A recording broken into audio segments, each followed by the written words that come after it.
മഹാത്മാഗാന്ധി നടത്തിയ അതിസാഹസികമായ സമരവും പോരാട്ടവുമാണ് നമ്മുടെ സ്വാതന്ത്ര്യത്തിന് അവസരമുണ്ടാക്കിയതെന്ന് DCC president Jose Vallur. Indian National കോൺഗ്രസിന്റെ നേതൃത്വത്തിൽ ചൊവ്വല്ലൂരിൽ സംഘടിപ്പിച്ച മെറിറ്റ് ഡേ ഉദ്ഘാടനം ചെയ്ത് സംസാരിക്കുകയായിരുന്നു അദ്ദേഹം.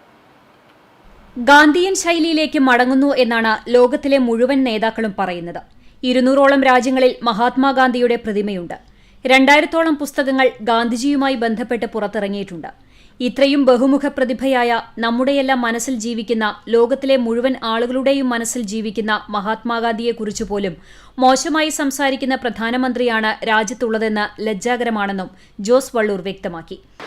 ഇങ്ങനെ ഒരു മനുഷ്യൻ, മറ്റേയും മാംസവുമുള്ള ഒരു മനുഷ്യൻ ഈ ഭൂമുഖത്ത് ജീവിച്ചിരുന്നുവെന്ന് നാളത്തെ തലമുറ സമ്മതിക്കില്ല എന്നാണ് ആൽബർട്ട് ഐൻസ്റ്റീൻ, ലോകപ്രശസ്തനായ സയന്റിസ്റ്റ്, ഗാന്ധിജിയെ കുറിച്ച് പറഞ്ഞത്.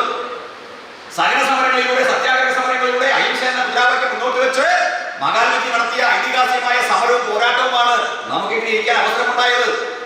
ലോക നേതാക്കന്മാരുടെ എണ്ണം പരിശോധിക്കുമ്പോൾ 1ാം സ്ഥാനത്ത് നിൽക്കുന്ന നേതാവാണ് മഹാത്മാഗാന്ധി. ഗാന്ധിയൻ ശൈലിയിലേക്ക് മടങ്ങുന്നു എന്നാണ് ലോകത്തിലെ മുഴുവൻ നേതാക്കന്മാരും പറയുന്നത്.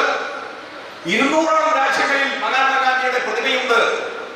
2000ഓളം പുസ്തകങ്ങൾ ഗാന്ധിജിയുമായി ബന്ധപ്പെട്ട് പുറത്തിറങ്ങിയിട്ടുണ്ട് ലോകത്ത്.